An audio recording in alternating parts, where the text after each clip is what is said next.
This podcast features adults using adult language. Viewer discretion is advised. What's up, everyone? Welcome back to Homebrewed, to the World Walkers, the Dearly Chosen campaign. I want to remind everyone to make sure that you guys watch until the very end, because we will be having a giveaway with every session of the podcast, and that includes announcing the previous giveaway's winner. So if you are interested in winning some prizes from us, make sure that you watch and stay tuned to the end so that you can get those prizes and enter in the next giveaway. That's about it. Just thanks for bearing with us for these technical difficulty overhauls, fixing and patching, and we promise we'll get it better soon. And yeah, other than that, just if you want to support the podcast in any other way, we have a Patreon. You'll get access to the raw, uncut footage of the podcast, as well as at higher tiers, access to talking to us, as well as any guests that we have on to talk about their characters or their settings if we have those. So, with that said, let's get started. Then to recap, get everyone caught back up because it's been 2 weeks. The last we were together, the three of you had wandered into the Bridges Bend. We were investigating something on behalf of the captain of the Watchers here in Makaweri. And in order to proceed on this investigation, you needed to get a hold of Paran, the trade master here in Makaweri. And in order to do that, you cozied up with Toxine at the fishery, and he directed you to the Bridges Bend. And from there, you found a secret entrance into an underground gambling hall, to which you are now standing at the entrance to. What are we doing? Hang on, that last bit got a little drowned out. What was it? So you guys got to the Bridges Bend and found the entrance to this underground gambling ring. And you are currently standing outside above the hatch, going down into this secret gambling ring thing going on. All right. Gambling ring. Go in the gambling ring. All right. So yeah, without much hassle, what order are you guys going down? Not that I think it'll be a big deal. Who's going down first? I'll take the plunge. All right. So Vitani takes the lead, followed by Nathan, and then Eleanor. The three of y'all climb down into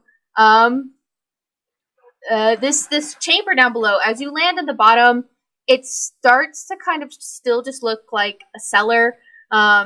But as you round this first massive person high barrel of alcohol or ale of some kind, as you round around that, it just light and noise that you could already hear from the entrance just blast you in the face.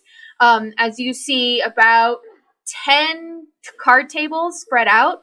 Most of them are pretty small, about the size of just a regular bar table, but one is extremely long, and at the head of it, pretty easily you can identify, Eleanor, you can identify Paran, the Deerin trade master. He is sitting at the head of the table with a very large pile of money or chips sitting in front of him, as well as several items on the table in front of him, as he is appears to be gambling for the evening. And there are quite a few people in this room, some of whom you recognize, Eleanor, having been a local, and Makaweri is not a very big town. So some of the faces are certainly familiar to you. To Nathan and Vitani, you just see I don't know that you would recognize any of the faces here, because you are not locals. But you just see a lot of people, and card games or poker games going on at each of the tables. And that is the room you walk into. Sorry, I don't know how else to describe a poker table. So yeah, what do you guys want to do? I want to jump in for a round. Okay. Which table are you trying to get into? Blackjack. Okay, so, I I know nothing about poker. This is a very bad idea. See, that's why I didn't choose poker. I'm bad at that. Okay. Well then, pretty easily there are a couple of smaller tables. Without any issue, you can find a table that was playing, we'll say this world's version of blackjack, and can get dealt in. So as you walk up, the dealer, nods in your direction and then says, "Auntie's 2 silver." I have that. All right. So pull coins on the table. He deals you in, and starts. And for my sake of not knowing how card games work, I'm gonna skim over and just say, y'all start. He deals you in, and you guys start playing. And we will resolve how well you do with dice rolls to avoid my ignorance on poker. So while you are being dealt in, Vitani, Nathan and Eleanor, what are y'all up to?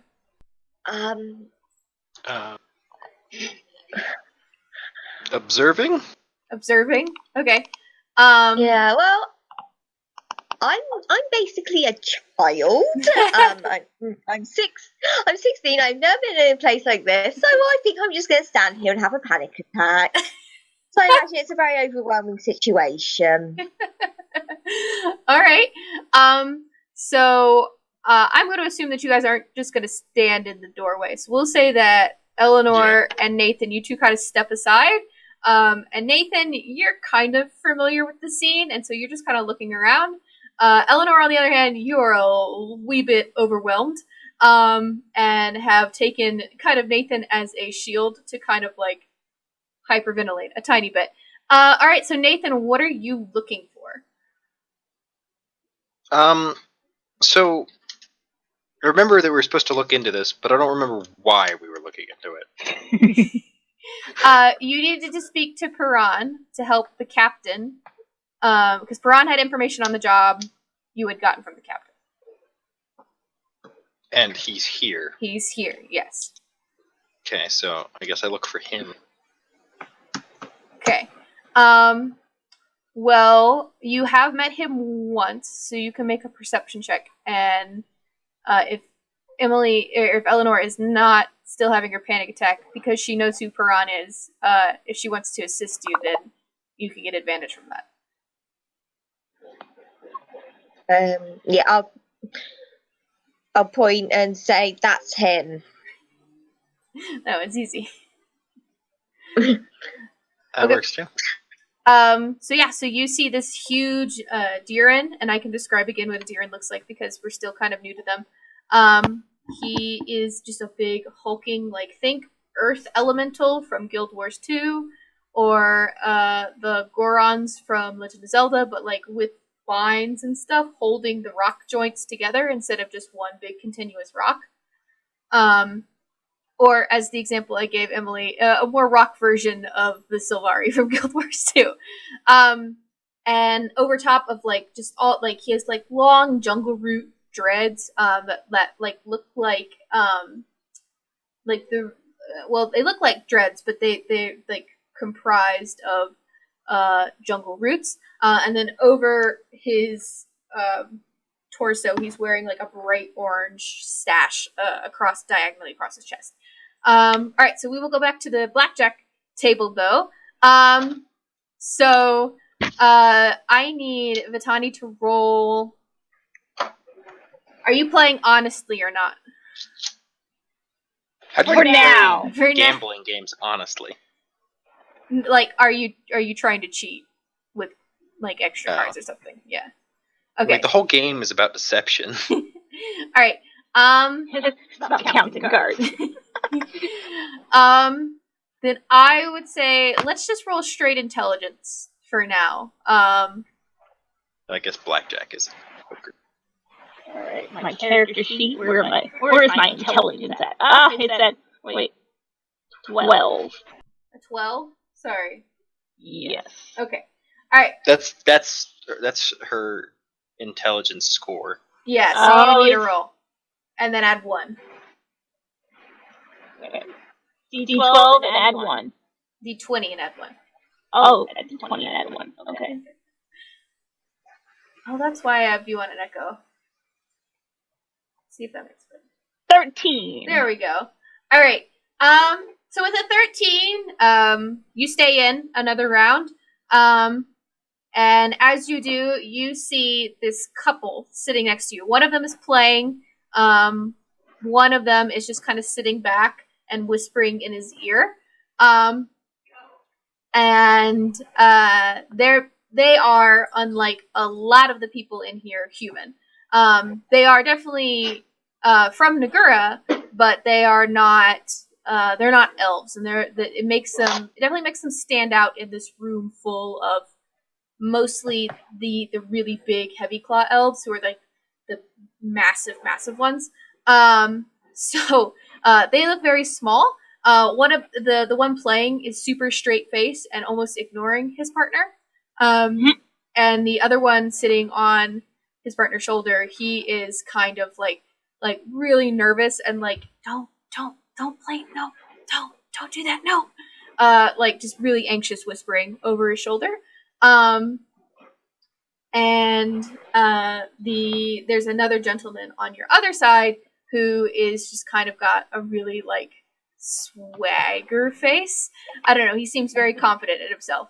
But as you rolled a 13, you stayed in the round. And so as they go back around, they ask if you want to play double or nothing. But yeah, double or nothing, I guess.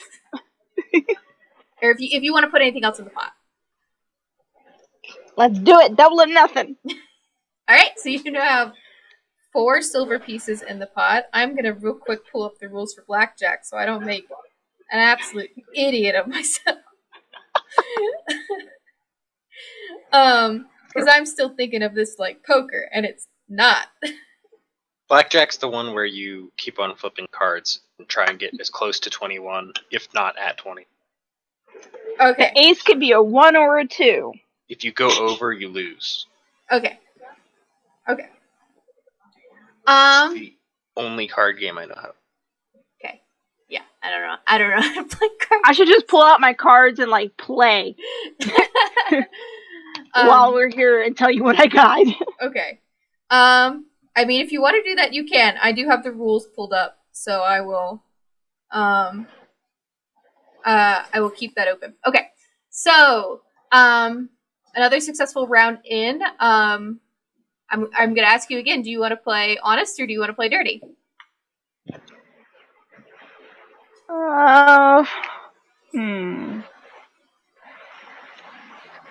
Let me play dirty this round. All right. So make a deception check for me.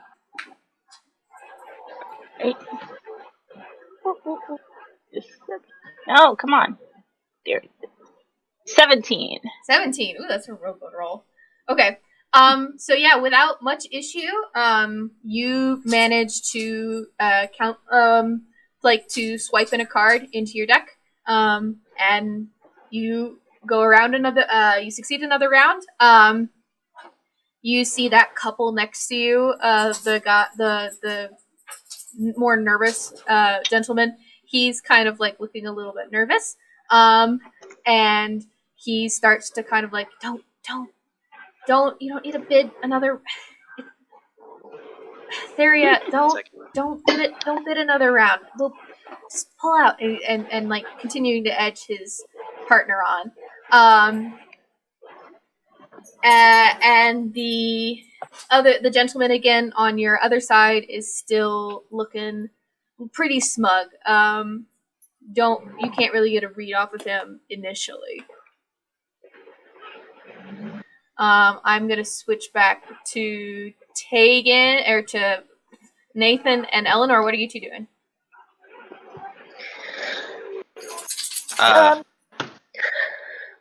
Going and talking to that guy, I guess. Okay. So without much issue at first, you cross across the gambling hall. As you approach that much larger table, you start to see a couple of mercenaries kind of bordering the table. And at the head of it, you still see Purin, just like raking, like he's winning hand over fist every round. He is just like super deep in the game. He's being extra cocky, just like over the top, like, and that's why you don't play the trade master. And just like pulling in round after round. As you approach, he doesn't initially do anything. You do see both of the mercenaries standing next to him, kind of lean towards their weapons and start watching y'all as you approach. But no one has stopped you yet. Hello?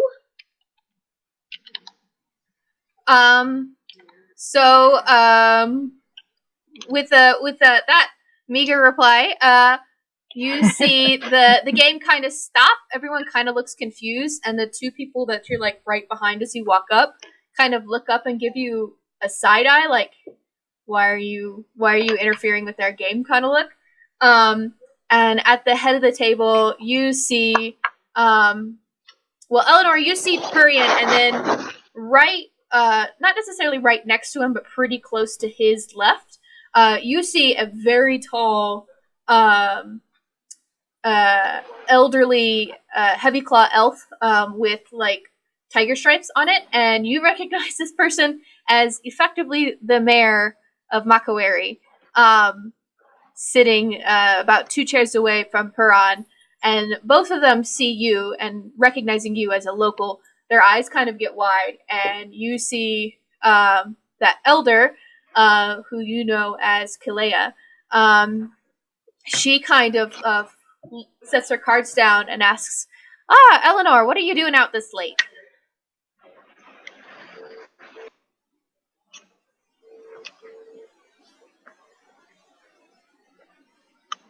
We need to speak to... I have no idea how to pronounce his name. Puran.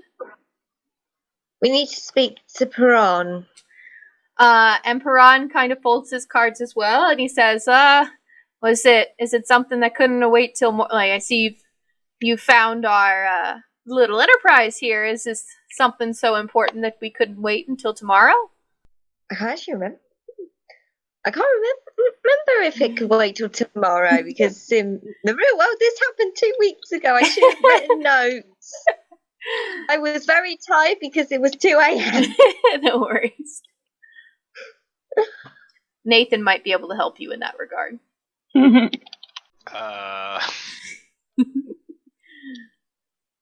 So we were told to talk to him about the mission that we sent, but I had my notes, and the notes are not saved.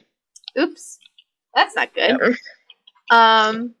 Well, then I will help cover for you. Captain Nin had said that the first person who had reported the tiger and their bandits was Puran, and that the tiger had been harassing Puran for a while. Oh, okay. I'm just going to pull up a notepad right now. Yeah, that's what I had last time, but I didn't save it, I guess. So I guess I ask about Tiger then. Okay. How's about it? And so Puran, his cards, he has his hand over his cards. And he kind of like rests, he curls, and you can hear like stone scraping as he curls his fist up, and he sets his chin on it. He says, we came to talk about business. Well, if you want to talk about business, you have to beat me. And he motions to one of the mercenaries, and the mercenary walks up, and they pull one of the other people sitting at the table out of their chair, and then he pats the chair right next to him, and motions Nathan for you to come sit down at the table with him. Please don't tell my mother I've been gambling. Can I just physically beat him? You mean like hit him? I'm kidding. Yes, It's that's what I worth meant. a try.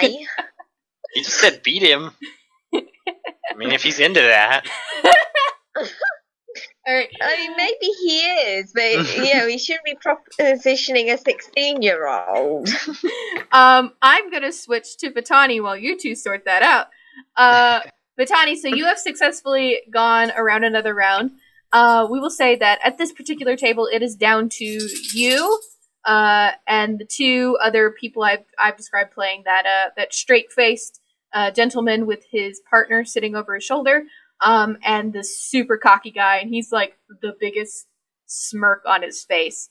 And everyone else has left the table. We will say it's up to about 10 gold in the pot at the moment for the table. What do you want to do? Is the winning splits? Is the winning split? I mean, they're going to keep part of it for the hall, but like... Yeah, no. There's one winner. So they'll keep like 20% for the hall, and then you'll get 80%. Oh, no. I meant, for the rounds that were won, if I was able to pull out what I won, and... Oh, yeah. We'll say that you're breaking even.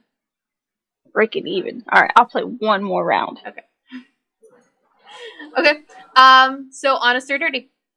I'll do honest. Alright, roll a d20. Straight intelligence check. Ugh, 5! 6 if you count the +1. Okay. So as you go over by 1. But as you do, that gentleman with his partner lays down his cards, and he lands at exactly 21. And starts to pull in the pot. But before you get up from the table, the gentleman on your other side, the one with the smug face, you start to see his lips quiver. And he puts down his cards, and he's gone like 3 over. So he's at like 24. And so he gets up with like this quivery smile on his face and walks away from the table. And the gentleman next to you turns and asks,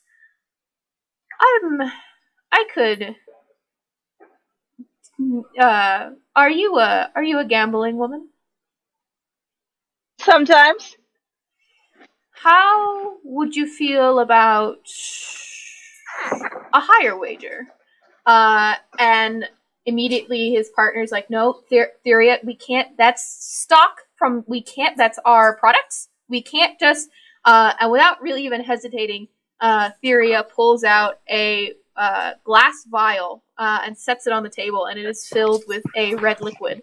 And he says, last round, you win, you get this. And if you don't, I keep my wares, and you can come buy it from me. What is that? That is a health potion.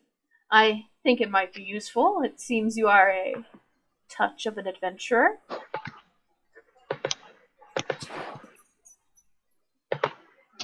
Alright, let's go in. Alright. So this is your last round. Are you gonna play honest or dirty? I have to pay honest, because he's betting his wares. Okay. Alright, then just straight intelligence check. 18. He rolled a 5. So he's looking like super smug, and he sets down a 20. And just without like batting an eye, you set down 21. And he chuckles. He's like, all right, well, I believe that makes all this yours. And you just won 20 gold pieces and a health potion. Nice. Yes. And as you are pulling in all these coins, he holds out his hand and says, Theria, by the way, I imagine my and my husband's shop might be useful for you and any adventurers who are passing through at the time. We run the local apothecary, and I would love to see some of that coin back in my store if you don't mind. I'm sorry, what was your name again? Theria. Theria. I probably will be happening upon your shop. we'll be happy to do business with you and any of your companions. I hope this winnings will keep you alive long enough to visit. Yes, thank you. That would be nice. So with that, he kind of pushes back from the table, and his husband kind of like wraps an arm around, like Link's arm with him. He says, "Dearie, I can't believe we just lost. You can't keep doing this every night." And Theria just kind of leans over and pats his husband on the head and says, "This is how we get clientele in this town." And they walk out.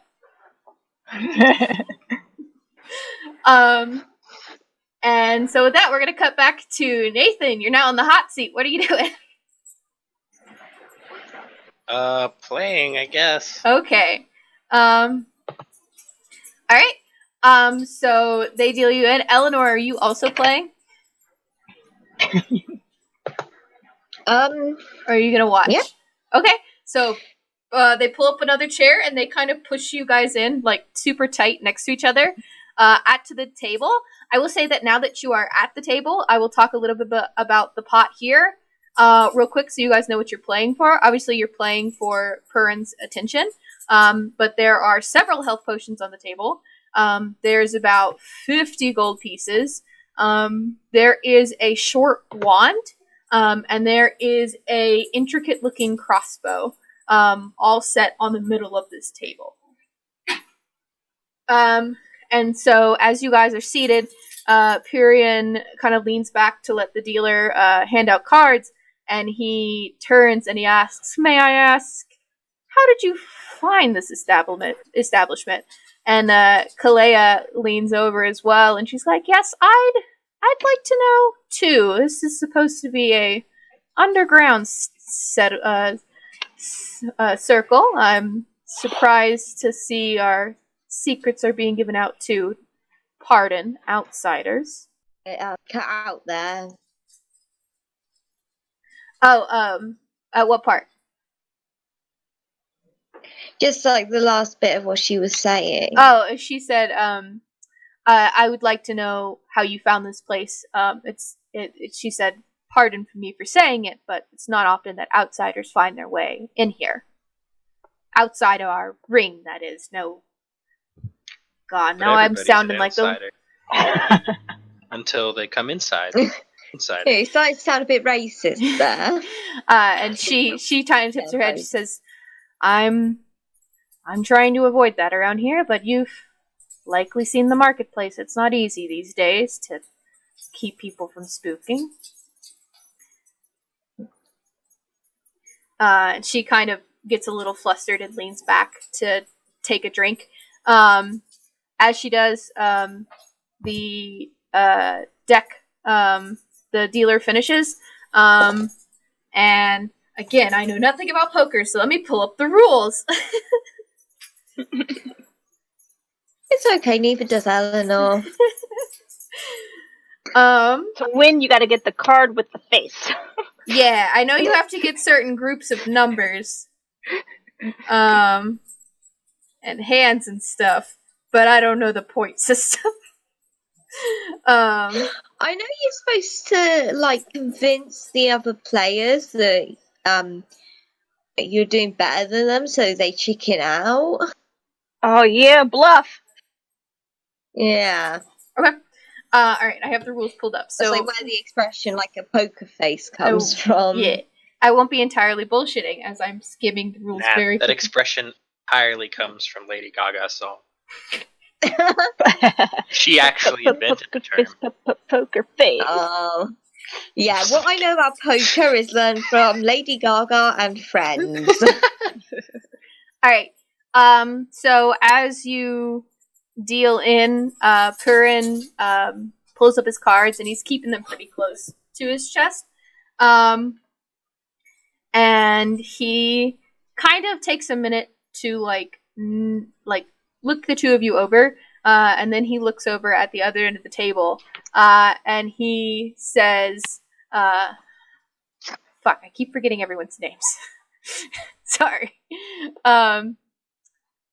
Lawson, what are you doing here and not at the docks with all this business? And you see this younger elf fellow, like, kind of, they tense up at the end of the table, and they kind of start shivering a little bit at Purin's attention. And Purin kind of leans over his cards and says, "Seems like you might be heading back after this round, huh? So what do you, okay, so we haven't actually picked cards, so we'll just resolve this again with dice rolls, and the higher you roll, the better roll you have, the better cards you have. So, we will say, that from that comment, Wasan, that younger gentleman, folds, and kind of, like, leans back from the table, as Purian pulls out a stack of coins. You can see about 10 gold coins, throws them on the table. He says, "I'm all in again." And around the table you see everyone either folding or calling or adding to the pot. Real quick, I need both of y'all to roll a dice to see how good of a hand you guys have. Okay. It's 20-sided. 10. 10? Yeah, 20-sided dice. 7. 7? Okay. So, cards go down on the table, and Purian pulls up the deck, and sets down his cards, and he has 4 of a kind, and wins. And so he kind of shrugs and says, "I guess the table's still mine, huh?" And kind of looks around again, and you see a couple people get up and leave as it starts to thin out. And then he turns to the two of you and says, "With hands like that, I don't think you'll be lasting too long to get my information. So, first round was in free. Now you gotta pay." Okay. How much do we have to pay to get in? We'll say 5 silver. Okay. Real quick, before we do another round at the poker table, Vitani, what are you doing? I'm going to visit the poker table where they're at. Okay. So as you walk up again, as you approach, you see your friends, and then you see the 2 mercenaries again, like, lean towards their weapons as they, like, start to watch you. And as you approach, Puran looks up, and he kind of looks across the table, and he says, "Well, it's a good thing we just cleared a seat, huh?" And he motions to you and says, "Are you in?" Oh boy, really again? All right, well, I'm on a roll. Nothing. Might as well test my luck out. All right. So pretty easily, as several of the seats, we'll say that the table is now half full. Vitani also joins the table. We'll say that you are sitting beside this very large, heavy claw elf, the one that Eleanor and Nathan you know as Kalea. And she kind of leans over to you and smiles and winks and says, "All right, keep your cards close. He plays dirty." As the dealer comes back around for another round. So I will say that going forward, I will have you guys roll to see what kind of hand you have, and then if you want, you can make a persuasion or an insight check to see if you can read one of the other players at the table, to see if you think they're bluffing or not. Okay. So what stat was that? Insight is Sight. intelligence. Mm. What proficiency do you have? Ooh, I got a 13. 13. Okay. All right. Oh. 20. Woo! Nice. Nice. Is a royal flush in her hand? It would seem like. I got 19. A 19? Okay. So, as Vitani comes over, Vitani, you pull out, like, still super confident, you pull out a flush. And so, like, already, you're, like, on top of it. And then, Nathan lays down 4 of a kind. And then following that, Eleanor lays down, and Eleanor, I don't know that you even know how to play. You just kind of like, you have these cards, and so you just set down a royal flush and kind of wide-eyed looking at Piran. And he looks at the 3 of you, and then he looks at his cards, and then he folds. And he's like, I think I'm done tonight, boys. And he pushes the table to y'all, and that is 60 gold pieces, 3 health potions, and a +1 crossbow, and a magic wand. All are pushed to Eleanor. Ooh. I don't know what happened, but yay! And so Piran folds, and he waves the dealer away, and he sets his hands on the table. Everyone else except for Kalea gets up as Piran turns his attention to the 3 of y'all, and now realizing Vitani, as she's staying, is associated, he looks between y'all and says, "Well, I think you have my attention now. What is it I can do for you?" Want all the answers to our questions? Oh, that's right. The tiger. Forgotten. The tiger. Well, that's a bit of a complicated mess, isn't it? Kalea, we were just talking about this matter before they wiped the floor with you. Yes, I realize, Piran. You know, do you want to answer, or do you want me to?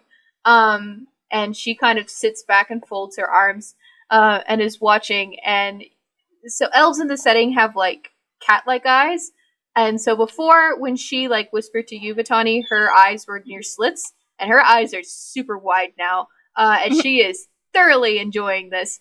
And Piran kind of shifts and nods, and he's like, the tiger is well, I suppose all 3 of you now would have noticed that Makawari is experiencing some, what's the eloquent word for it? Xenophobia? Experiencing? I'm in it for the racist experience. Would I go to... It's like... Isn't that like a new ride that's opening up or something? What? The racist experience. The racist experience. Probably. He kind of laughs, and he's like, I'm not saying podunk towns aren't prone to being a little more reserved. Eleanor, you're familiar with this. But the open hostility is something only escalating with recent tensions.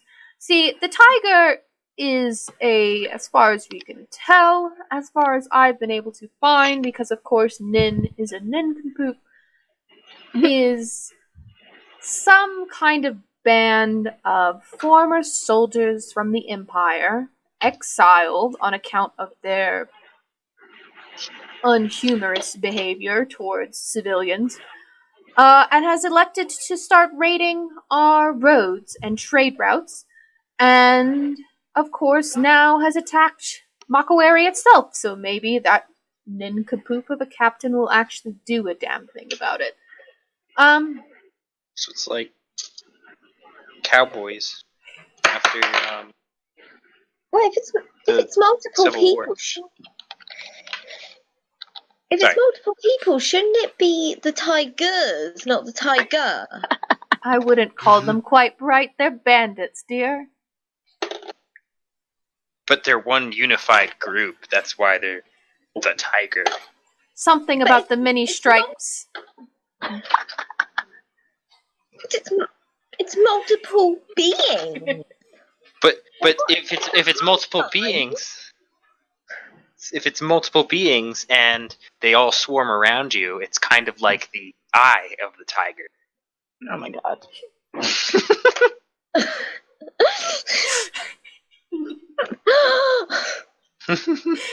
Oh no. They're in it for the thrill of the fight. No.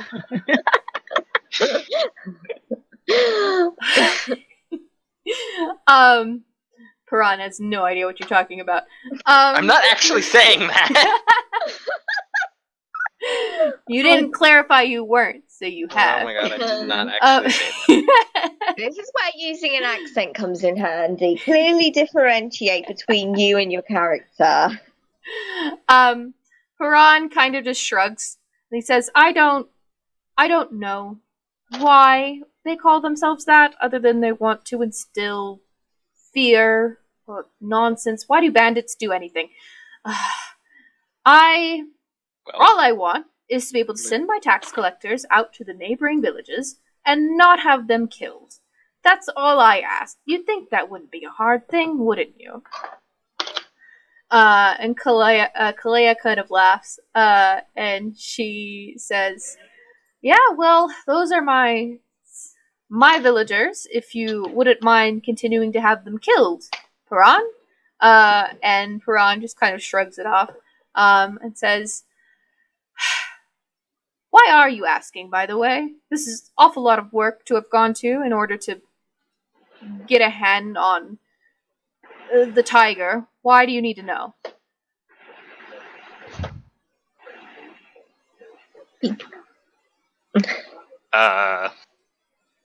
Because we're Because curious. they're threatening me and my family. Oh, of course. The notes I'm so sorry, Eleanor. I hadn't had time to read. Are you and your family all right? But now, That's apparently not for much longer, because you don't exactly have a handle on the situation. I'm not exactly a mercenary either, am I? And Kalea leans over and she says, the part of the problem that Piran and I have been worrying about that Nin will not address is that using... The tiger has been targeting, in particular, locals, and because of the influx of travelers, trying to breed paranoia and xenophobia between our people and outsiders. That, of course, is not what I want for Makaweri. The issue is that, as Nin said, we can't do anything on account of the Watchers having taken over all of our security. The only reason Piran here has any kind of guard is because he hired them out of Nanfan. And she motions to the two mercenaries. Unfortunately, Eleanor, as much as we want to protect you, there's not much we can do without the Watchers' help.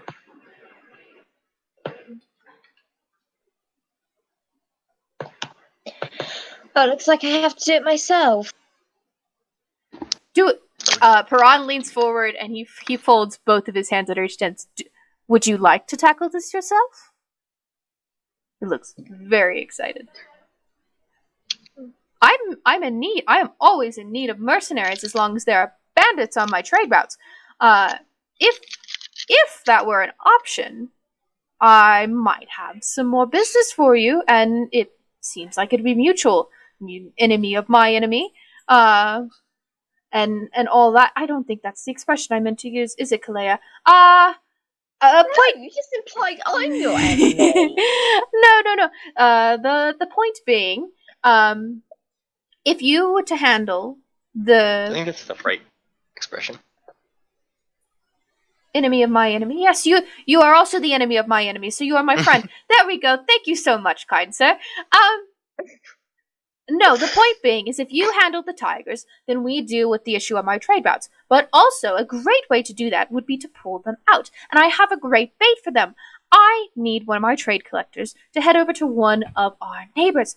Eleanor, have you heard of the city of Pinamayo?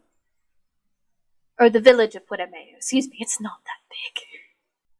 Eleanor, you can roll a history check to see if you know anything about the local geography outside of Makaweri. 19.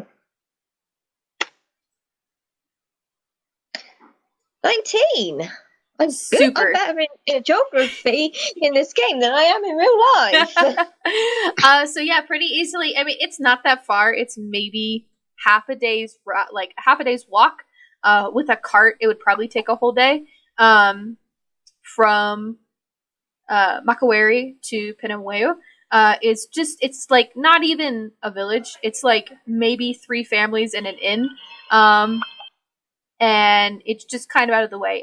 And so knowing that it's just like a little farm village, Perron says, I need to pick up some taxes. And so my collector needs to go. But every time I send them, they come back dead. What a massive problem, of course. Come back. Their corpses come back. A moment ago I liked you so much, sir. I mean, it'd be considerably more scary if they came back dead. Yeah, that is terrifying. The Kind of point elaborate on who we're dealing with then. The point being, between the 3 of you, I assume. Looks like it. I don't Right. quite get what you just said. Between the 3 of you, I assume you are a party now, allied in some way. Yes. Okay. Between the 3 of you, adventurers, mercenaries, whatever you want to call yourself, I believe should be a sufficient guard for one measly tax collector to head to Puenameu, and along the way, were perhaps a measly tax collector, one of my civilians, Perron, Kalea chimes in, kind of disgruntled. Perron waves his hand. He's like, semantics. One measly tax collector could head to Puenameu, collect my funds. You could have a commission. You take whatever the bounty is on the tigers, suppose you find them, and we all leave happy.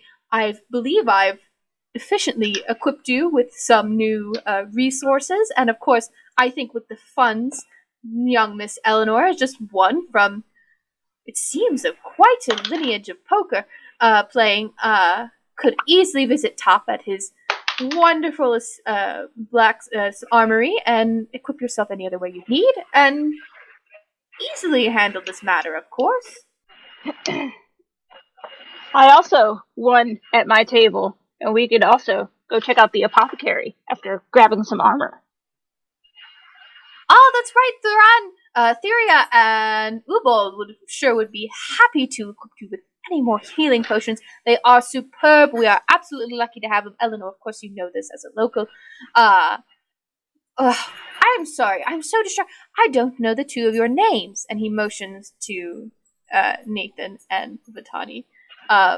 So sorry. I would love to do business, but I need names for paperwork, of course. You know.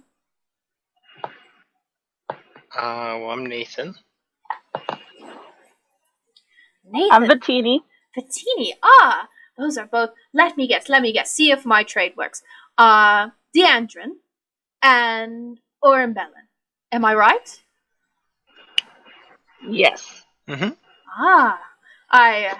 I fancy myself familiar with customs. It's quite useful as a trader. Not the point. Very lovely to make your acquaintance. As it happens, though, we may need to be leaving shortly, on account of the watch coming around to visit. If you would like, if this arrangement works, of course, and I would absolutely love to help you in any way to deal with these bandits. You can come by, and call on, Perron at the hall in the morning, and I will stop everything to help you and have you on your way with one of my collectors to Puenameu. And in the interim, we can say that whatever this large pot doesn't cover, that perhaps we can put on credit on my behalf with Top and the area, if you think that this arrangement would be workable. I want half the money up front sent to my mum. That's That would Mike. I feel that's doable. Let's see. What should we put on the numbers for this? What is, may I ask, the bounty up to now with Nin over with the watches? The bounty. Who? The You bounty on asking me? the bounty on the tigers. Okay, I wasn't sure because you said on Nin, and I'm like, Yeah. What? No. Why does that matter? So yeah, he's asking anyone at the table. what the bounty on the tigers is. I don't know. Do we? I did tell you, but you lost your notes. So it was 50 per person. 50 gold per person. And so Paran, with that information, kind of curls his fingers in, and he thinks for a moment. He's like, that's... I mean, to be fair, I've lost more than that share in just the past couple days. I think 50 is negotiable for each of you. Of course, we want this to be competitive, and I want you to survive, so I will start by sending 50 gold to your mother as the advance, collectively, if that's fine. I think you've won enough off me already. And when you return, then we can negotiate the remaining sum to the tune of some 75 gold pieces per, if that's fair. Dang. I like the sound of that. Sure. 75 up front. Okay. Make a persuasion check.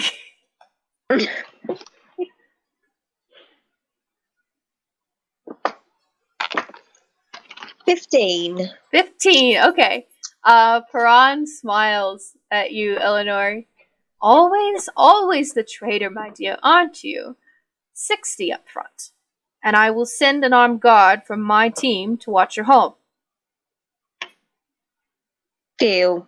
All right. And he leans back and flicks one finger at one of the mercenaries. They tip their head and walk out. And he says, I will have the money sent around her house in the morning once I can legally conduct business again. And Kalea scoffs at that. And she kind of pushes back from the table. And she says, Paran, I hope you know what you're getting into. And walks out of the hall. And as she leaves, it is pretty much just the 4 of you at the table and then the one more mercenary sitting behind Paran. And he turns to the 3 of y'all and, well, I would hope that you all have somewhere to stay, because I expect you all bright and early at my hall in the morning. Agreeable? That's so... Bright and early is not a definitive time. It's too early.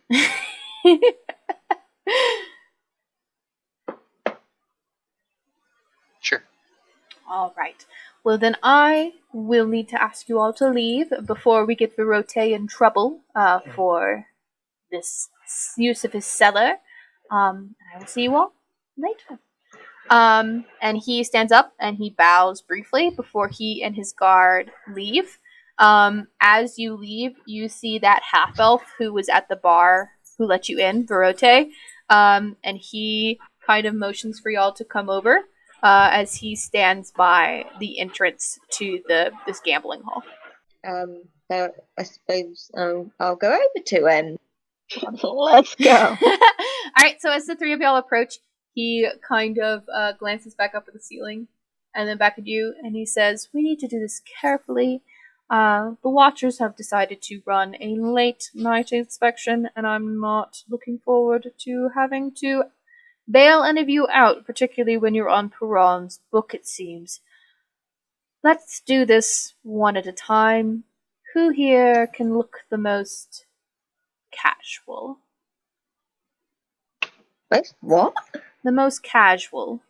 Oh, that's definitely not me.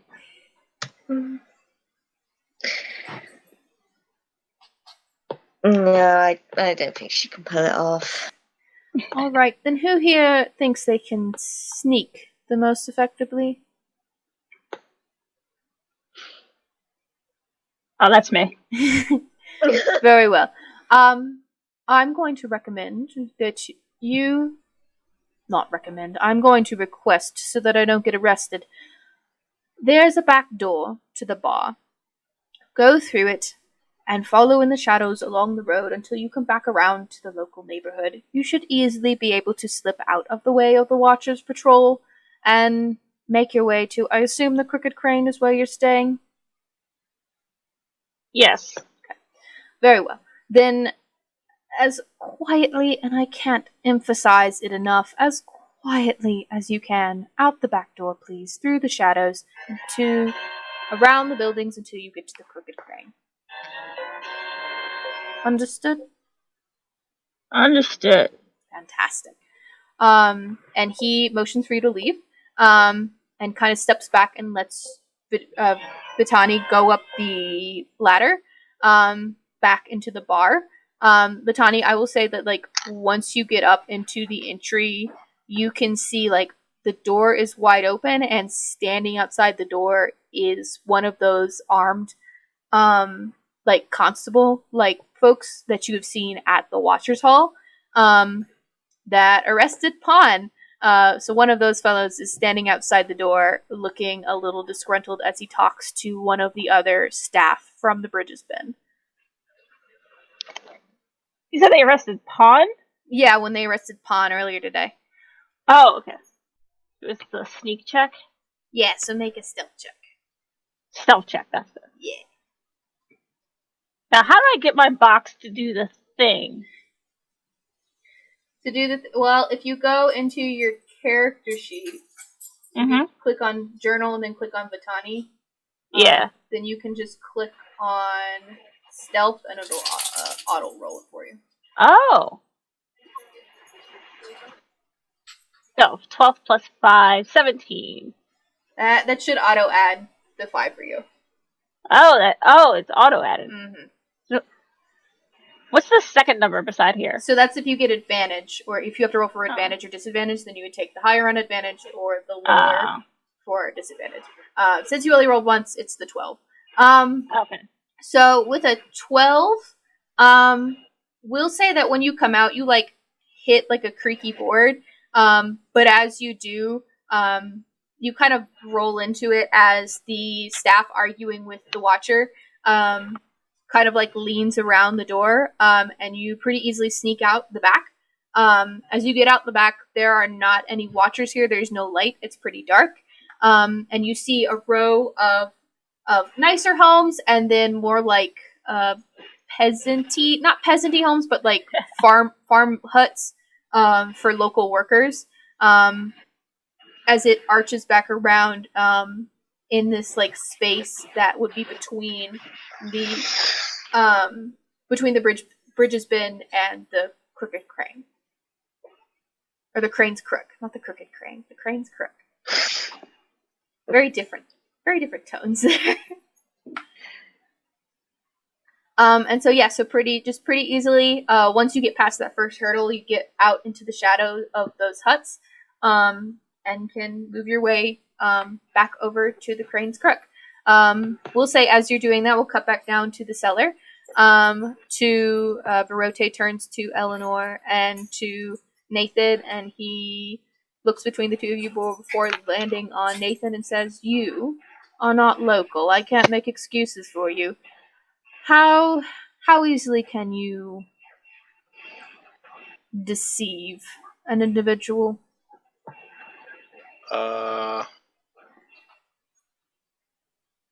Not well. Not well. Oh, fantastic.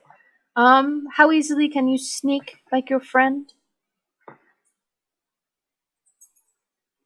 Kinda? Kinda? That's not a resounding argument, but we'll have to settle for it. Same instructions as you. I need you to wait. And he starts to count 10 more seconds before you follow after. Understood? Mm-hmm. Same instructions for you. And he leans back. And he starts knocking on the wood to count the seconds. And as he counts 10, you crest the ladder. And I need you to make a stealth check as well, please. Yo.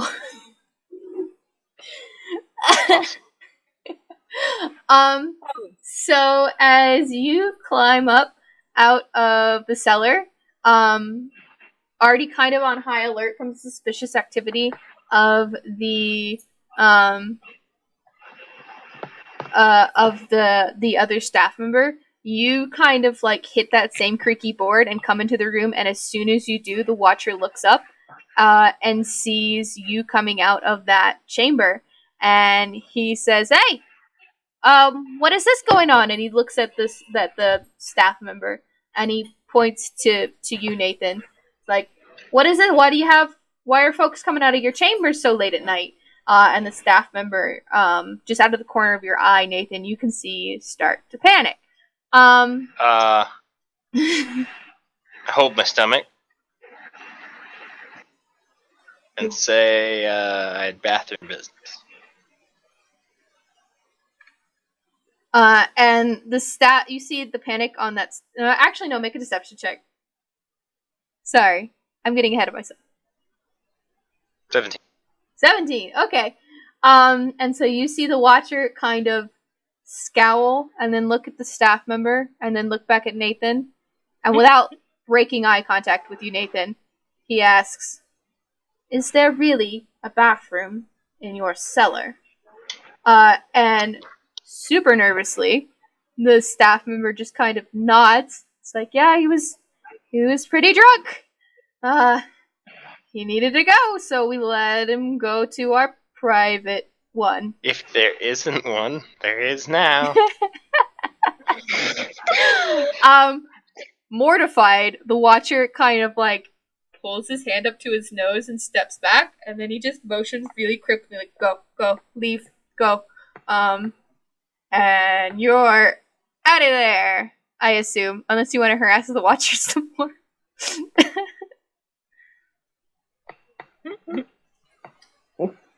Okay. So yeah, Nathan, with that, you slip past the doors, right past the Watcher, and he's just kind of shaking his head and not making eye contact with you anymore, as he steps out of your way, and you are out on the road to get back to the Crane's Crook. And that leaves Virote and Eleanor in the cellar, and he turns to you, Eleanor, and he asks, "This won't be easy to lie about. You're young and, I'm sure, curious about the world. I can make excuses. It's not important. Why would you be here late at night? Give me a reason to roll with." Lost? Lost? I think that might be a difficult one, Eleanor, as you live right around the corner.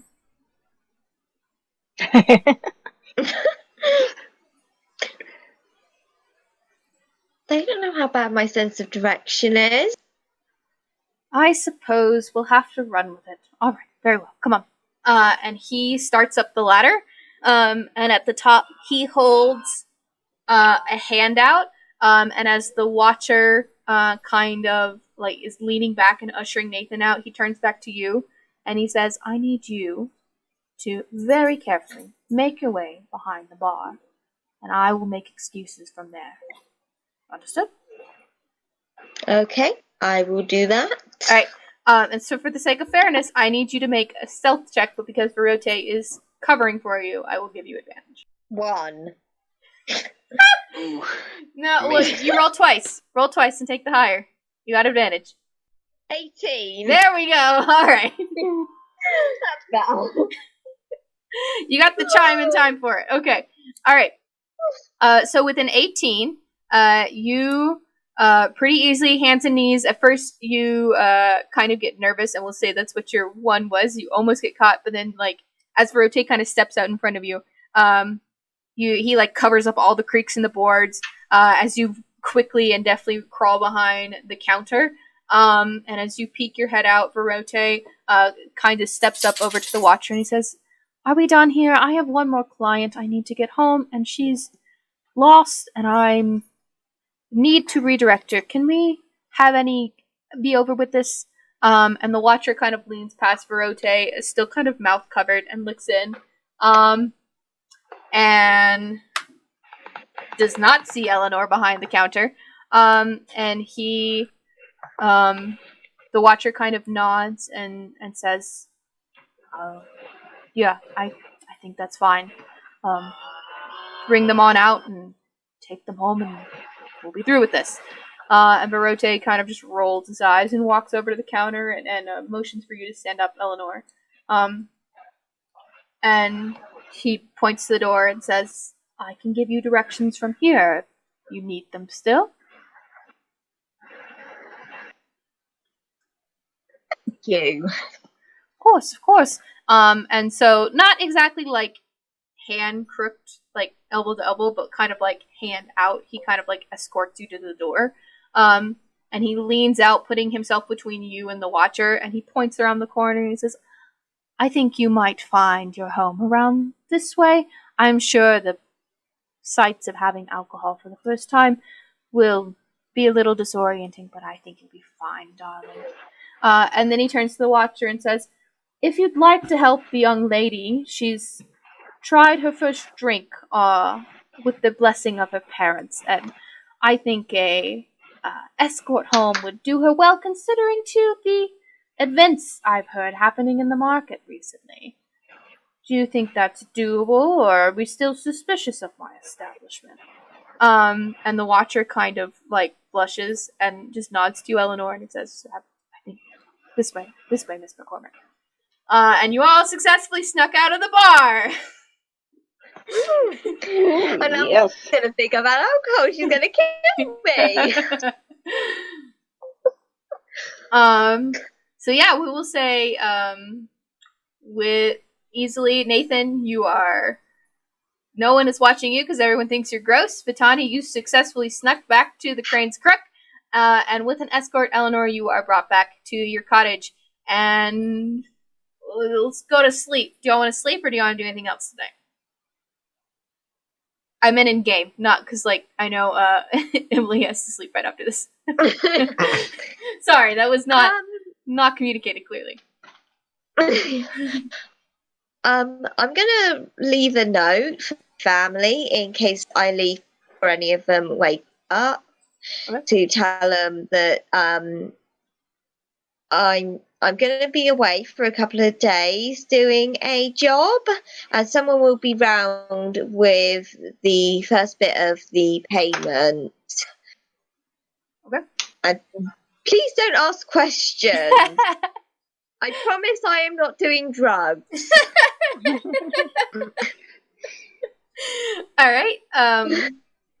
Vitani and Nathan, are y'all doing anything? I'm going to bed. Okay. Same. All right. So all of y'all, after the escapades of your day, sleep. I don't think y'all used any of thing that would need a long rest to recharge, but for the sake of saying it, y'all all sleep and have a successful long rest, so you are all back up to max. And it's a brand new day. I'm going to assume that the first thing you guys want to do is head over to meet with Paran. Yep. Yeah. All right. So early in the morning, the three of y'all beat the rush. There are some farmers coming in, but there aren't really a lot of people yet in the trade, the merchant guild. Excuse me. And so when you come in, you see a couple of the attendants who are kind of there, like, navigating the lines. They look up and they look back and they start, one of them runs back into the back of the guild hall. And a moment later, you see in his bright orange sash, Paran leans out between the door into the back of this building. And he leans out and he smiles and he says, "Friends! Come, we have business to discuss, yes?" And motions. We do. And he motions for the three of y'all to come back into the back of the guild, back of the guild hall. And as you come back, he leads you to a, not necessarily a private room, but it's like partitioned off, with like rice paper partitions. And he turns to you, and on the other side of the room is a younger-looking woman, and he motions, says, "This is Choi. She is my wonderful and brave tax collector." Choi is not having any of his compliments. She looks beside herself, terrified, like eyes wide, just like didn't get any sleep, terrified. And she just kind of nods at y'all. And Piran turns to the three of you all and says, Choi is going to come with you all to Pinamua, and come back perfectly fine, darling. You will be okay. These are seasoned adventurers. It'll be fine. It'll be fine.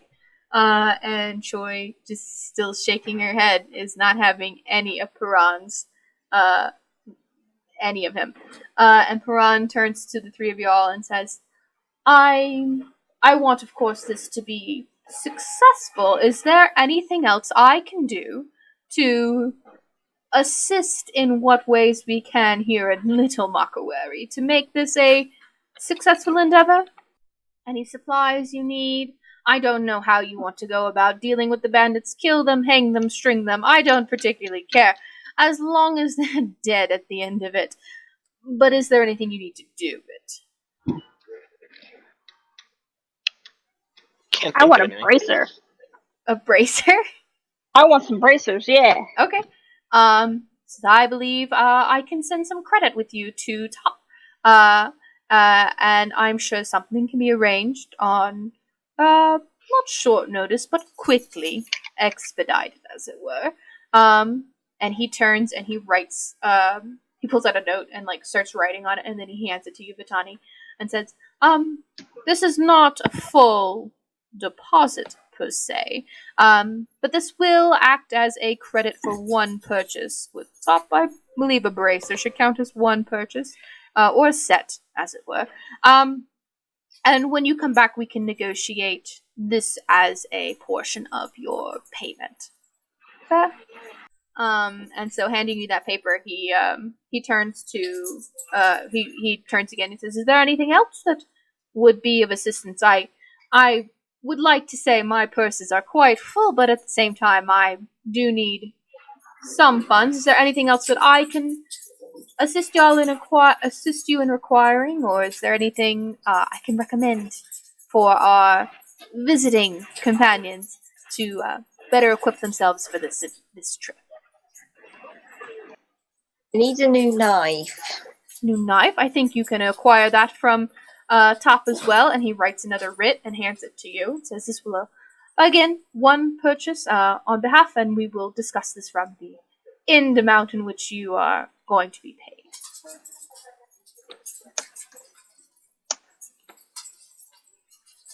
Nothing else? Very well. Not that I can think of. Very well. Well, then I will make brief recommendations, and I'm sure between Troy and Eleanor here, you can easily find them. Top is just Top is just across the bridge. Right on the other side of the river. You could honestly swim, but I wouldn't recommend it. Over to his smith. There is, of course, the apothecary Therial and Ubolo, who will be, I'm sure, would be happy to equip you with any more potions you might need. And there is the general store if there are any other supplies you might require. Of course, I don't think you'll need much in the means of health potions, considering one of the things you just won last night, Eleanor. Can never have too many health potions. Very fair. Although I would recommend inspecting that wand you got. You have had a chance, haven't you? Sorry, you cut out there. You have had a chance to inspect that wand, haven't you? I don't know enough about magic to learn anything from inspecting it. Very fair. Well, I will give my brief understanding of it then. That is a dwarven enchanted wand. It is rechargeable with magic, and it can cast a very basic healing spell. I believe 2 to 3 times a day before it needs to have another arcane energy. And for the sake of simplicity, one of the things that you won last night was a wand of that knows Cure Wounds. And so 3 times a day, without using a spell slot, you can now cast Cure Wounds. Before you need to use a spell slot to recharge it. Sorry, what spell does it cast? Cure Wounds.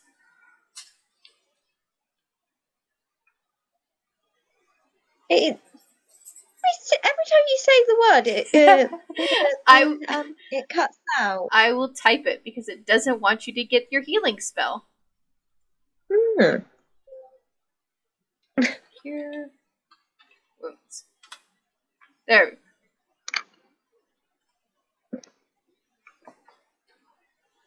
Ah, there we go. Cure wounds. Cure wounds. That's actually quite hard to say. The tongue twister. And he turns to you and says, "Are you familiar with all of the items you won then last night?" I'm more familiar with a longbow than a crossbow, but I assume that it's not that different. Of course. Although it seems your friend might be familiar with crossbows, and he points at Nathan. Yeah. I don't want to tell you, Eleanor, how to spend your winnings, but if anyone is going to be useful with a crossbow, it's someone who knows how to use it, of course. Of course, that's your winnings, your uses, not my business. As it were. Business. What? After he gets in your business. That was me more so checking to make sure Eleanor knew what she won. So with that, he turns to Troy and says, "Very well. You're heading to Tops, and then I believe you'll be on your way. Troy here will get a cart ready and be prepared when you're done with your shopping. However long it takes, please don't rush yourself. I want this, of course, to be expedient, but effective is the larger important issue here. Yes?" Of course. Of course. Well then travel safe, and I will see you all soon, of course. And then he waves, and then Choi gets up, and she, still like stiff-limbed, starts to walk out. And she just kind of motions y'all and leads you back out of the merchant's hall. And as she comes out, you see a cart with a large safe kind of like welded into it. Despite its seemingly heavy weight, the horses being attached don't seem to be any larger. They don't seem to have any issue with the weight of it. And Troy just turns to you and says, I'll be here. Tops is," and she points, and you can see it just like right around the corner of the merchant's hall across the river is an open air smithy. She's like, "It's over there. If you wouldn't mind, though, I have a favor that would make me feel an awful lot better. If it's not a big deal." What is it? Well, when you travel, you're supposed to give an offering to the elder spirit of Makaweri. And considering she's my namesake, I'd rather be safe than sorry. There's a bakery. I can pay for it if you wouldn't mind grabbing a custard and leaving it at her tree. It would mean an awful lot to me. We're gonna leave food at a tree? Yes. Okay. We might as well. We'll have to go in there to grab some food for the journey. I love pastries. She bows her head, really deep bow, and then she stands back. Thank you so much. I really appreciate this. And she really quickly pulls out 2 gold pieces, and she says, "This should be more than enough, but for the favor, I can't thank you." And she pushes it into Vitani's hand. Says, "Thank you. Choice is by the elders. I think you might know where it is." And she points to Eleanor and says, "If you don't mind, they don't. I mean, I'd prefer them. It's thank you." And she goes over to the cart and starts to prep. So, where are y'all going? Bakery, apparently. Should we hit that last so the pastries don't get wasted? Good point.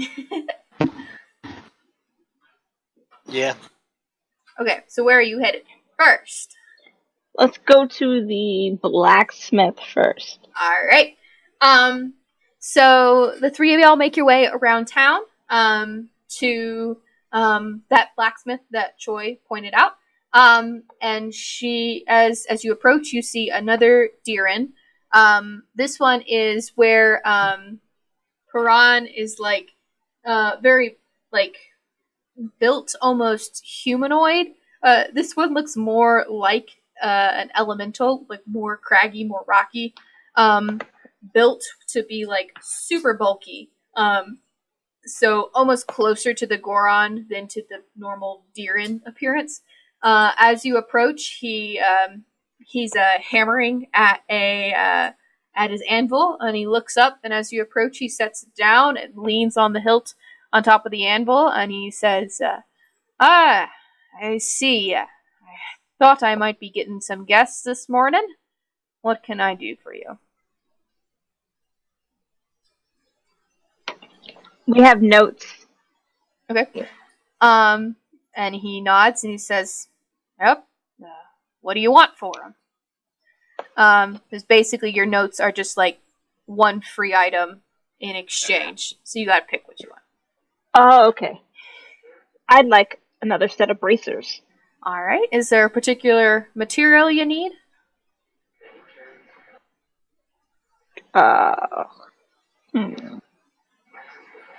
Metal. All right. Thin or heavy?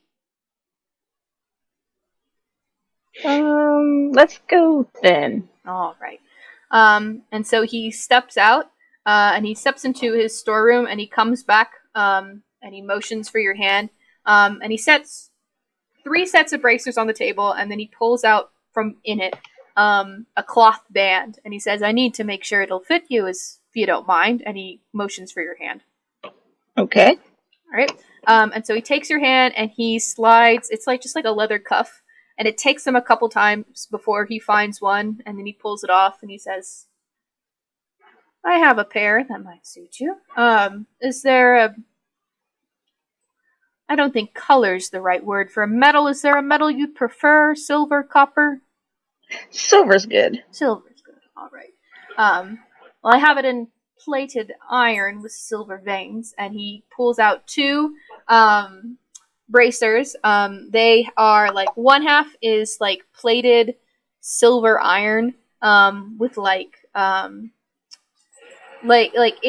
it's all iron, and then it's like darker silver like stripes, almost like a tiger, into the rims, and then underneath is leather.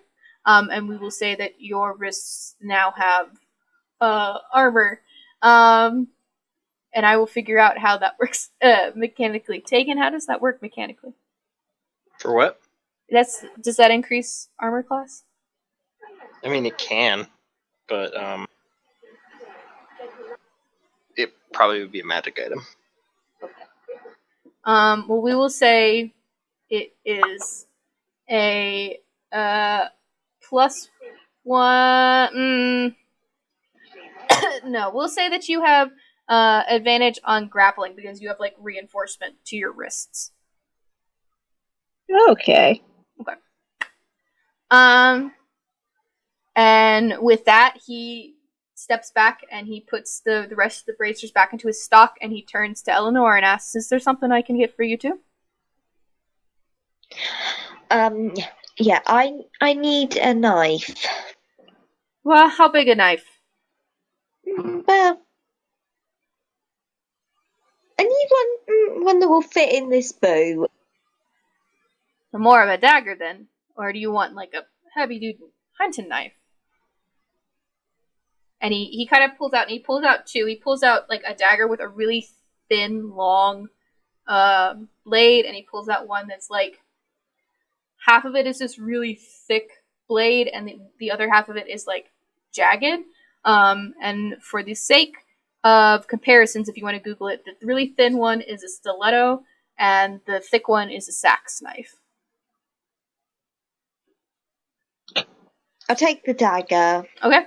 And then he hands it to you, and that is a 1d4 dagger. It is just a regular dagger, but it looks cool. And he turns to Nathan and says, "Did you have a card as well, or are you good? Or is there anything you can buy? I'm tired of Piran trading my services." No? Is there anything you wanted to buy? No. What else do you have? Armor, weapons, horseshoes. Not exactly the most expensive or advanced, but it makes do out here in Makawari and against the Holes and tigers and such, so sure it'll make do for you. I can buy a breastplate. Okay. That's would be expensive. Let me get that out. Okay. So let me pull up the armors, because I really should have had this book out if I'm going to be doing guides. Okay. So, so as you say a breastplate, he kind of smirks, and then he asks, "Do you have 400 gold pieces to offer me in exchange for that?" It's 400? No. I'm afraid you should have... Put on Perron's tab. Make it persuasion check at disadvantage.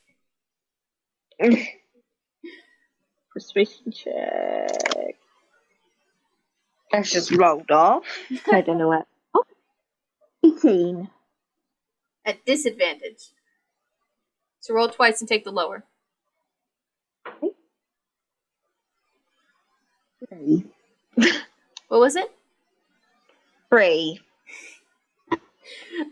He kind of laughs and says, "I don't like that man as much as you, but I don't think I'll get on his bad side in that way. I'm sorry. You'll have to come back with the money if you want something that high." How much gold did I win last night? 60. Yeah, I only won 20. Yeah, so how much was the breastplate again? 400. Okay, yeah, we definitely can't afford that. How much for some arrows and crossbow bolts? We'll say silver apiece for each. Alright, we'll take all of the crossbow bolts and arrows. All of the crossbow bolts and arrows. Okay. Well, then that will be about 5 gold for each of my stocks. So 5 for all the arrows, 5 for all the crossbow bolts. Right. Okay, I hand over the gold. Alright. So 10 gold the richer. He comes back out, and you now have 20 arrows and 20 crossbow bolts. Okay. And he kind of claps his rocky hands together, and you see like grit and dust falling off, and he says, "Well, anything else, or should I send you all on your way?" I think that's it. Fantastic. Pleasure doing business with you. I look forward to seeing you all again. And he turns and he picks up his hammer and gets back to work. Alright, so where's your next stop? To the apothecary. The apothecary. Okay. So with Eleanor as a guide, the three of y'all head pretty much just across the street. It is right across the street from as you are walking up, you pass the Bridges Bend, and then across the street is the Lotus's Plume, which is the local apothecary.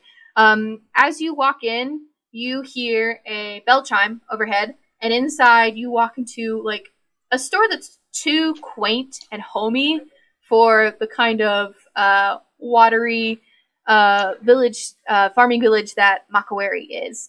And as you do, you see the one of the humans that Batani you noticed last night jumps back up over the counter, having been fishing out, and in his hands he has a pair of garden shears. And his eyes real wide. He looks up and he smiles. He says, "Oh, hello, clients. Yes. What can I do for you?" You're right there. Oh, you just startled me a little bit. I'm sorry. Sorry. I wasn't expecting you.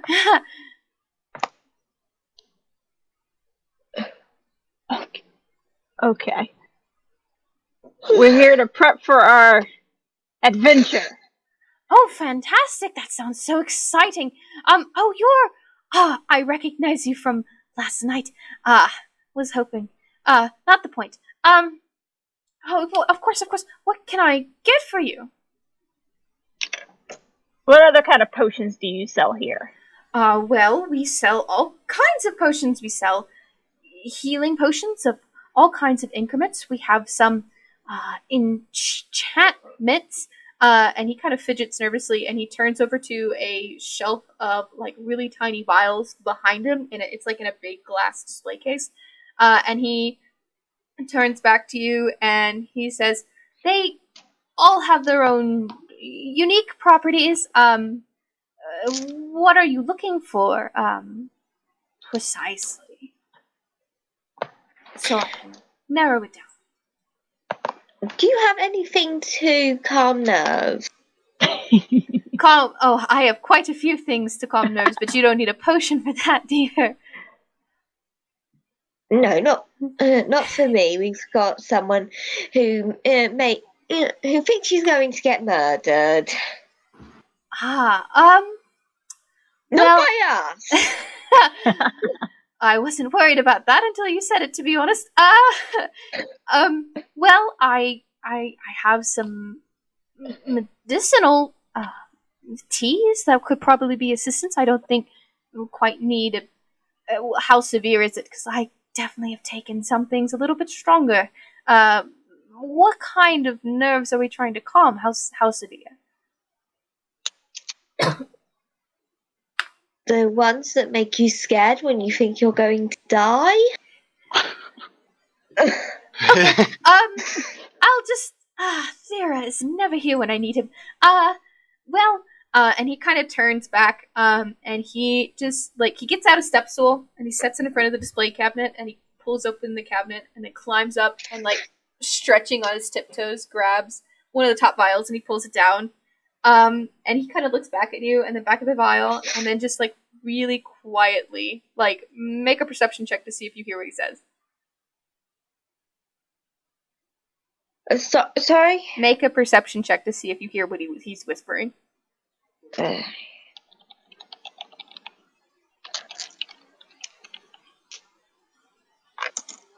And this can be anyone who wants to try and hear him. 18. 18? Okay. Perception, right? Perception, yeah. 24. Yeah, you all pretty easily. He's not very quiet. Says, I don't think this will kill anyone. It should be fine. And then turns around and pushes this little small vial across the counter and says, I think this'll do just fine. It'll calm their emotions perfectly, I'm sure. Yes, is there anything else? You got any stealth potions? Stealth potions. We're not assassins.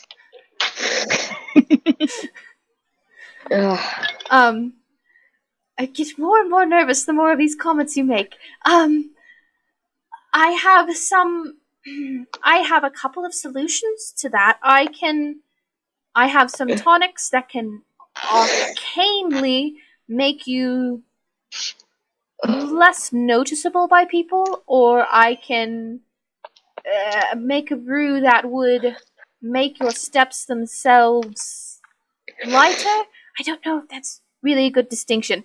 For the sake of simplifying it, he can either make a potion that will make you, basically invisible to people, or one that'll just make you generally stealthy. Both? Here we get one of each. One of each. Oh, of course. Yes. And he turns back to that counter and he climbs up and he pulls 2 more vials down and he sets them on the counter. He's like, "Oh, I told Theron I could do this all by myself. This is wonderful. Is there anything else?" Not Theron. Theria. I told Theria I could do this by myself. Is there anything else you need? Oh, I have 1 health potion. Eleanor, you have 3, right? Yes. We need stealth potions. Yeah, well, I don't have any gold to buy any potion. That's fine. It's on our tab. I don't believe we had a tab running. Oh no, our tab between the 3 of us. Yeah. Oh, okay. As long I'm as someone's paying with paying. my winnings.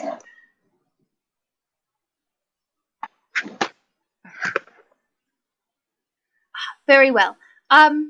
If that is everything, then I think 30 gold pieces per is a fair trade. You said per potion? Per potion, yes. 30 pieces. Sorry, what amount was that? 30 per potion. 30 per potion. 30 what? 30 silver? 30 gold? Gold pieces, of course. Oh. Everything's so expensive in this town. And bad inflation going on. Piran's not doing a good job. Yeah, I give him all my gold. Which is how And hope that he's amazed by the sheer amount that he doesn't count and realises that I am short. Okay. For the sake of me knowing, how much gold is that? About 50. Okay, so you won 60 last night. And then you spent 10, so you're down to 50 from your winnings. Yeah. Right. Okay, And we then- got 3 potions, right? Yeah. So it'd be 90 total. Alright, I'll put in... Oh shit. We're gonna take one of those stealth potions away. Keep the stealthy. Okay. So just the, like, invisible to people kind of one. Yeah. Okay. Okay. So the invisible to people one and the calm nerves one. He's like, all right, well, that will be, and he pulls back the other potion and he quickly puts it back into the shelf and he says that will be 60 gold pieces. Okay, I give him 50 and look to the other person whose name I don't have to say. Vitani. Tani. Batani. Do you have another 10? Yes. All right. So between the two of y'all, pay off your potions, and he hands them over to you, and he says, "For better, more uses, you can distill these in about about a water skin's full.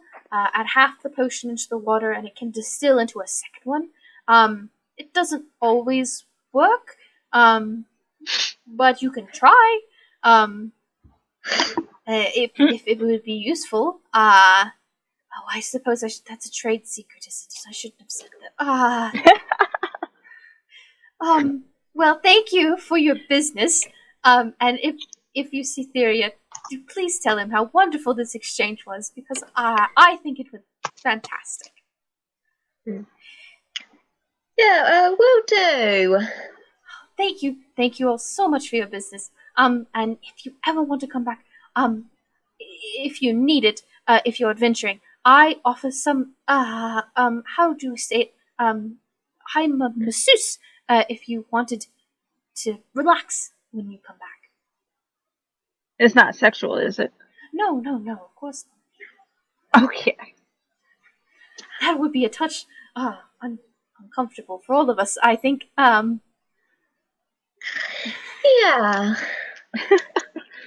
I'm just making sure we have minors in this party. I'm I'm not letting him touch me. Says, thank you all so much. And I look forward to doing business with you again. Yeah. All right. Where to next? Okay, I'm gonna leave because it's getting weird. So how about them pastries? All right. So there is one bakery in town. It is called Choice Custard. And as you walk in, what's the owner's name? Joy? No. As you walk in, as you walk in, what? Sorry, I got confused. As you walk in, Eleanor again recognizes these people. You see two half elves. You see one who is appears to be a man with like golden splashes along his arms, and then a more neutral, feminine kind of presenting individual with like not like the mascara that like a caracol has, but like not actual mascara, but just like birthmarks that look like basically a natural smoky eye. And as you walk in, they kind of look up as there's no bell in here. They like just like a waft of like fresh baked pastries like wash over y'all. As just like rows and rows of like rice puddings and sweet cakes are set out on the counters. And as you walk in, you see that more neutral presenting individual kind of lean over the table, and they smile and says, "Hi, what can I do for you?" I need all of the things. Well, that'll be the day. I don't think you have 1,000 gold on you, though. Please don't tell me these pastries are gold pieces. Some of the bigger ones are, and that's where most of the price comes in. And they point across at a couple of really big cakes. Jesus Christ. Those go for a couple hundred apiece, but I think some of these smaller ones will be just a few coppers. Okay. Yeah. Well, we want smaller ones. They'll be easier to carry with us. Of course. What are you looking for? Sweets? Donuts? All right. And they kind of lean back over the counter and says, "We don't have donuts per se. We do have dumplings, and they are fantastic. They are what? I was going to say, are they sweet dumplings? They are absolutely sweet dumplings, although I have a few savory ones if you'd like them too. A red bean is my personal favorite. So if you would like some of the absolute sweetest honey-sweetened red bean buns, I have a plethora for you. Does that sound fantastic or no? How much? Let's see. And they lean over and like at first they go like 1, 2, 3, and then like super restful. About 20 would be 5 silver. I think it's fair for all of this wonderful baking. 5 silver for 20 pieces? Yes, I'm sold. Yeah, fabulous. And super quickly they like lean over and they like pull a cloth and just like in a fluid of movements just like flip the tub of dumplings into the cloth and just tie them up like hacky stack style and just push it across and swipe those coins up and says, "Fabulous, fabulous, fabulous. Is there anything else delectable I can treat you to today?" Can you throw a couple of savory dumplings in there? Savory dumplings, of course. And they turn around and lean over to the kitchen to the masculine figure who is like, this is like an open kitchen, so more, it's not really like tucked away, but there is like a counter, and leans over and says, I do believe we need some of those wonderful meaty dumplings of yours. And just kind of rolling his eyes, M4 just kind of like pulls a carton out of the kitchen and slides it across. And real quickly, the clerk kind of turns back around and sets them on and says, "These are filled and steamed with fresh what's a local creature? Fresh venison, and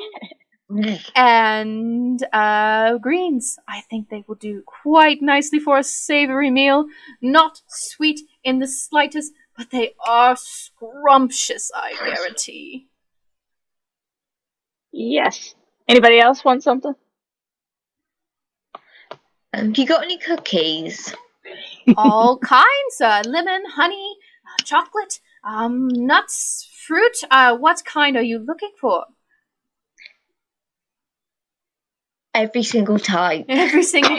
Would you like a selection? I can get about 10 of the different kinds. Yeah, do that. All right. And so they turn and they I will pick my absolute favorites and the one I think you will like. And just starts picking cookies across the counter and just pulling them and setting them, and then sets them in a bundle. And sets those on the counter next to the savory ones, and they set their hands on top and they say, "For the 2 of these, I think another 5 for the dumplings, 5 silver, and for the cookies, 1 silver is fair, 1 copper each, so 1 silver for that. So I need 6 silver, please." All right. Wait, you need what? I need 5 for the dumplings, 5 silver for the dumplings, and 1 silver for the cookies. So you want 6 silver? Yes, please, whoever is paying. I'm paying. So, but we got 5 for the sweet dumplings. Yes. How much are the savory dumplings? They're also 5 silver. So that's 10, and then 11 silvers. Yep. So that I'm just gonna is 1 gold and 1 silver. I'm just gonna drop 2 gold pieces on the table. Okay. So that is, do you want your 9 silver back, or do you want to continue to fill yourselves up? No, you're good. You can keep that. Oh, how generous. Is there anything else you need? I would recommend one of our specialties, choice custard, though, named after the spirit of the city, of the village herself. Does anyone want some custard too? Yeah, okay. Well, for such thrifty spenders, I'd be happy to throw this one in on the house. And pulls out a really I don't know how to describe it, because it's not a rice pudding, it's a rice custard. And so it's like a yellow dome of hard pudding, or jello, but it's not transparent. And there is a layer of chocolate drizzled over the top of it. And they set it on a plate. I apologize, I cannot bundle this up. Typically these go to the Elder Spirit herself. But you are welcome to eat it in-house or nearby. The plate is yours. I don't need it back. Nice. Okay. Alright. And so taking your gold pieces, y'all have shopped a bunch at a bakery. Alright, what do you want to do?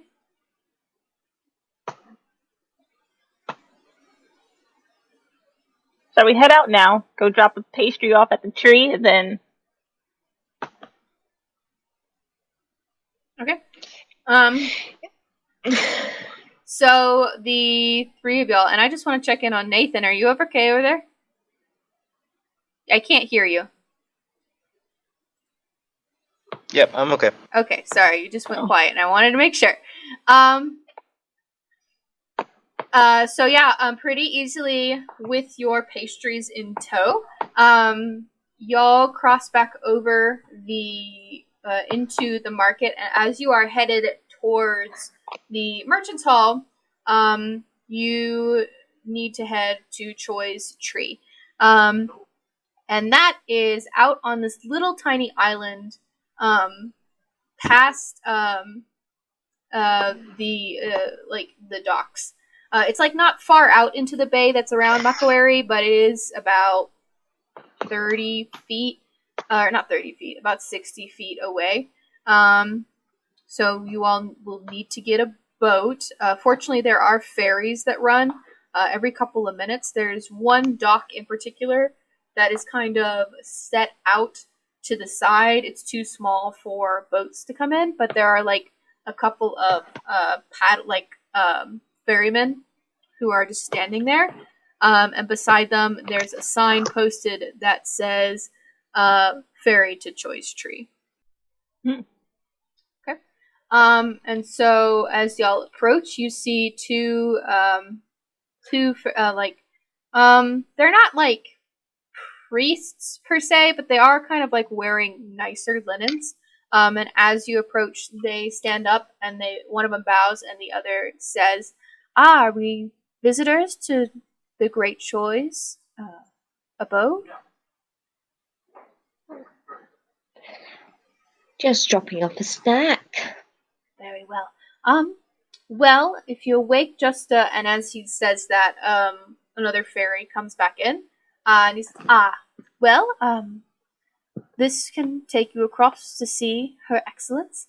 I would just ask that the island is not very big, and many people, of course, want to see our elder spirit, so I would ask that you take your time, but be succinct, as it were. Is that fair?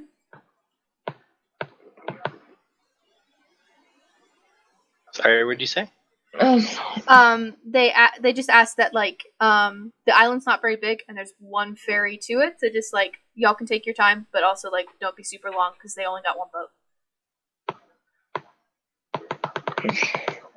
Okay.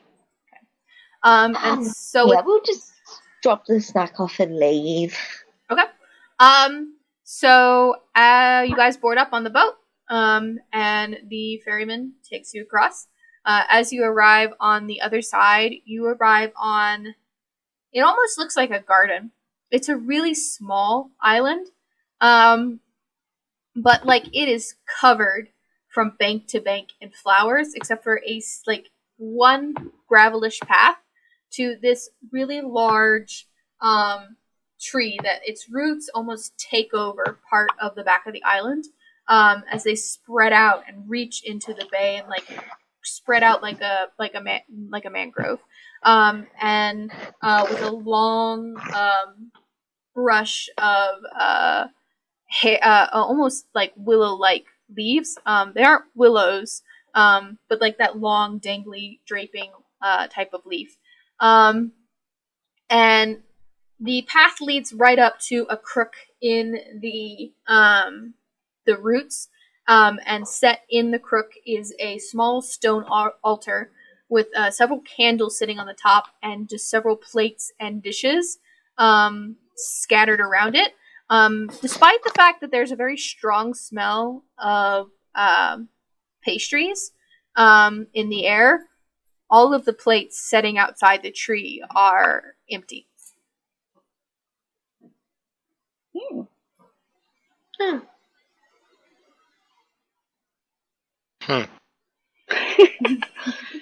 Don't know what to say to that.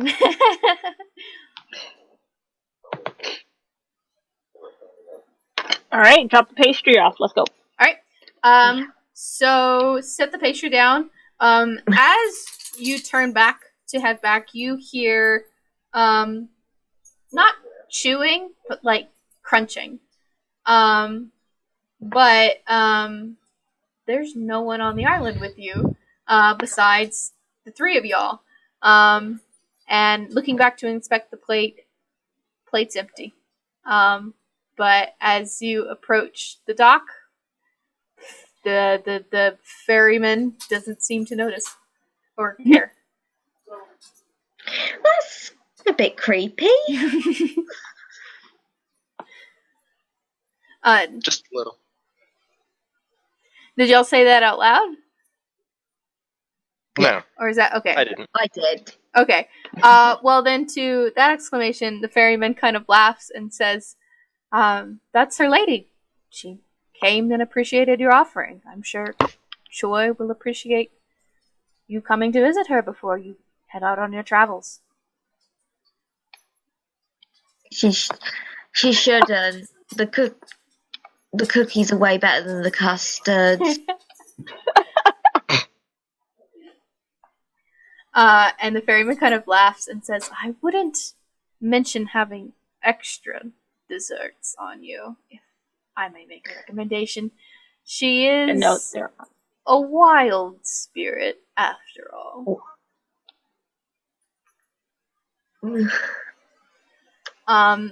And with that, y'all load back onto the ferry and head back to town. And that's where we're going to end tonight.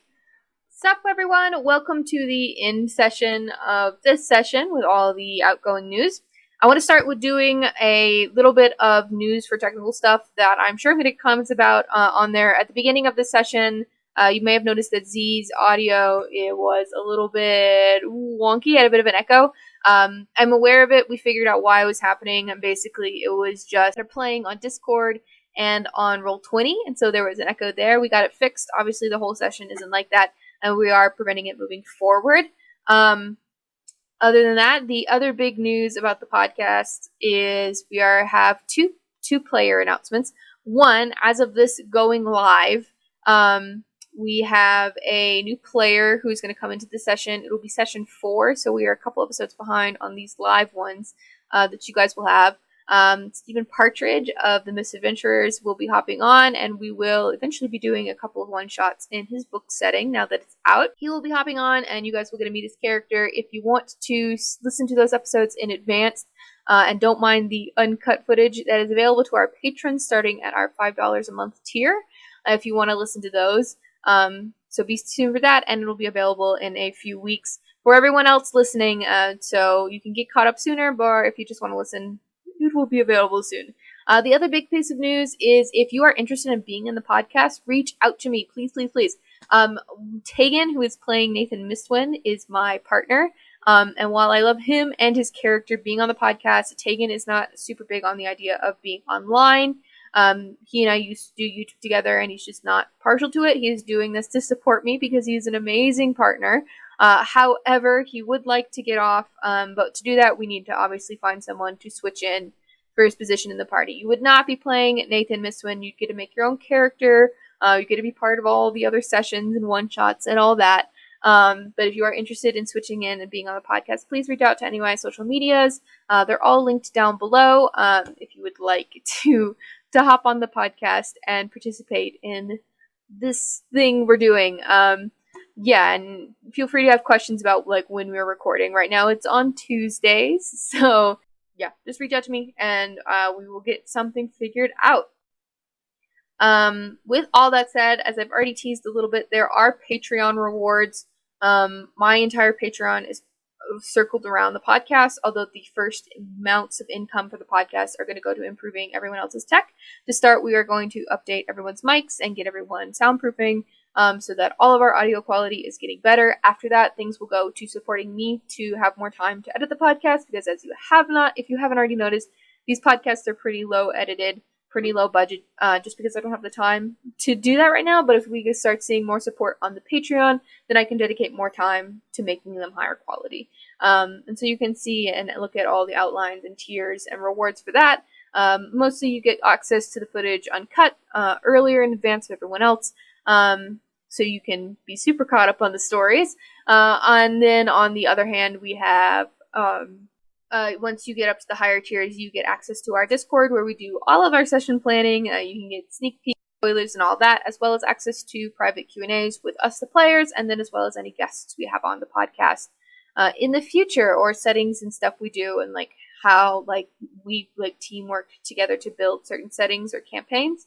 Any and all those questions will be answered on those Discords, as well as in private, but those may be on a delay, so this is an easy way to get immediate access to that. So if you're interested in that, all Patreon is linked down below. Be sure to check it out and support the podcast. With all that said, we have a giveaway to announce. So the first week's giveaway was you could win a signed hardback of the book that this series setting is based on, which is the Wordwalker series, my book. So you get a signed copy of this. No one entered, which is okay. We're a brand new podcast, so I'm not surprised that no one entered this one. So we are going to be doing the same giveaway, and the same book is up for grab. All you got to do is you have to share an episode of the podcast now that we are to episode 2. So you could share episode 2 or episode 1, or the playlist of all the episodes. Any of the podcast, of this podcast in particular, although feel free to share the other podcast as well if you want to be entered in that giveaway. All you have to do is share this video and then send us a screenshot of where you shared it, be it on Tumblr, Twitter, Facebook, or Discord, anywhere. We are including like social chat rooms like Discord, which is why we're doing screenshots and not like a hashtag or a link, because obviously you can't really link a Discord share. So it does need to be a screenshot, and for each every time you share it, that's another entry, and you can enter as many times as you want until you hit the file size cap.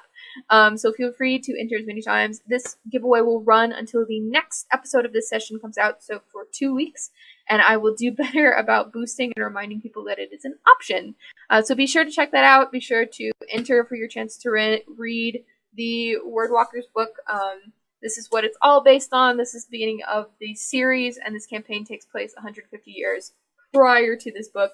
And also, if you're interested in getting a free copy of the second book, then be sure to message me about beta reading, because you can, you can get a copy of this book, but you can also get a copy of the second book. So if you're interested in either of those, reach out. And if you want a free copy of the book, all you gotta do is share the podcast. It's so easy. Like, just go share it anywhere.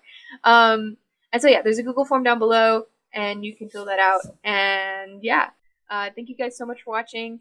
Let me know if you guys have any questions. The form for the giveaway is down below, as well as all the Patreon stuff. And all of our player socials will be down below to make sure you connect and show them support for their characters. I know they love seeing feedback about things they do. That's the video. And I will see you guys in a few weeks. Bye.